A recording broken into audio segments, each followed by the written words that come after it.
जोपर्यंत मला माझी ताई भेटत नाही तोपर्यंत मी तुझं तोंडही बघणार नाही असा वाद घालत होते मी तिच्याशी. मला माझी ताई भेटली. पण आई, तू मला भेटशील याची मला कल्पनाही नव्हती ग. जेव्हा बाबांनी मला सांगितलं ना की तू या जगात नाहीयेस, मी ते आपल्या चुलीकडे बसून खूप रडले होते. मला तू हवी आहेस ग, मला हवी आहेस तू आई.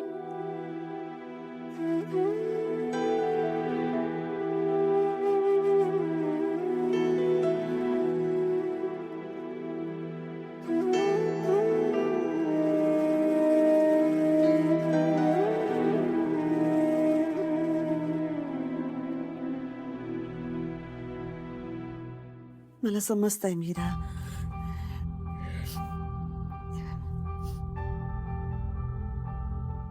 मीरा, मला समजतायत तुझ्या भावना बाळा. पण माझा नाईलाज आहे ग. मीही आत्ताच कवडीतून बाहेर आले. मलाही तुमच्या बरोबर खूप राहावंसं वाटतंय, पण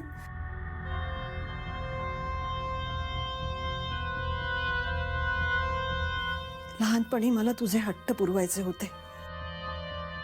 मला माझ्या मुलींना मोठं होताना बघायचं होतं, पण नशिबाने हेही सुख माझ्यापासून हिरावून घेतलं. आईला आपल्या मुलीकडे वसा द्यायचा असतो, स्त्रीत्व तिच्यात रुजवण्याचा प्रयत्न करायचा असतो, पण मला हे काहीच नाही करता आलं.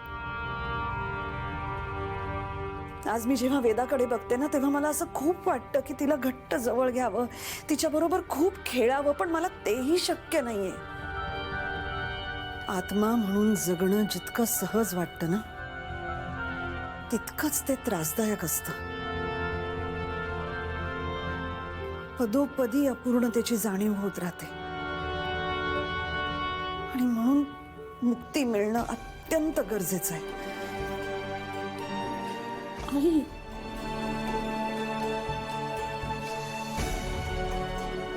असो, मला आता एक सांगा, मंजिरीचा तो खडा तुम्ही तिला परत दिलात का नाही? नाही, आणि देणारही नाही आहोत. हो मीरा, तुझ्या मनातलं मी तेव्हाच ओळखलं होतं.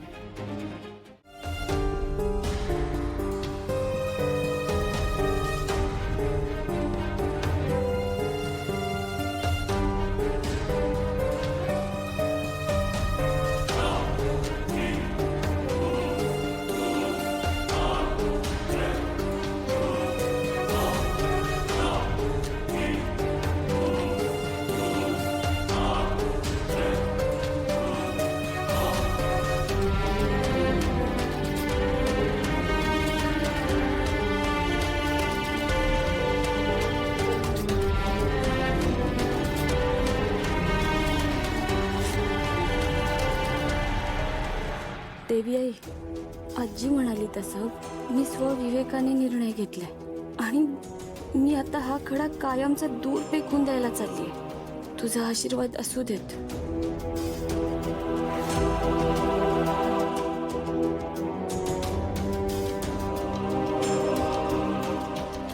मीरा इतक्या सकाळी सकाळी कुठे चालली असेल?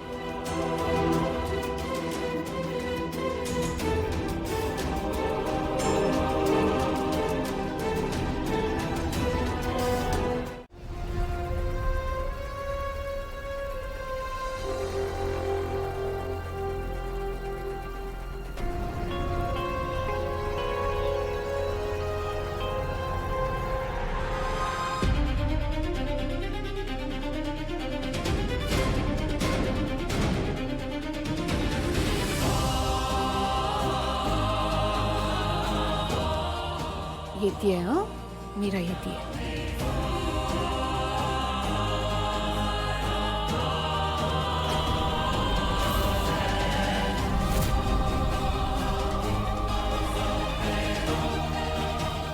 बस,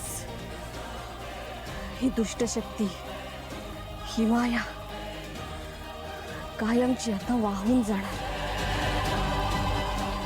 मंजिरी, तुझा हा खेळ आता संपला.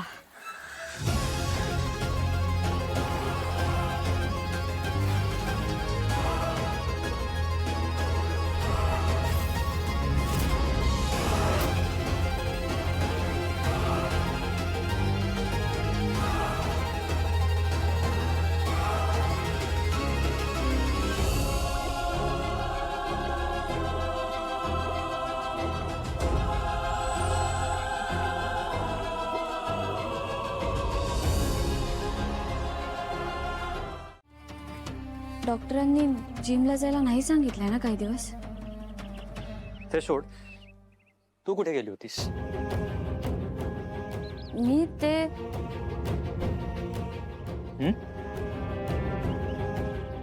तुम्ही माझ्याशी असंच वागायचं ठरवलंय का? मी कुठे जाते, मी काय करते याचा आता मला तुम्हाला हिशोब द्यावा लागणार आहे. मीरा, इतका अकांड तांडव करायची गरज नाही. खूप साधा आणि सोपा प्रश्न विचारलाय. कुठे गेली होतीस? तुम्ही सतत मला असंच विचारत राहिलात तर मी कसं बोलणार आहे तुमच्याशी मन मोकळेपणाने. बरोबर. राहू दे. तुला असं खोटं बोलण्याचा केविलवाणा प्रयत्न करताना मलाच बघवत नाहीये. जा, तू तुझं काम कर. मला सगळं माहिती आहे.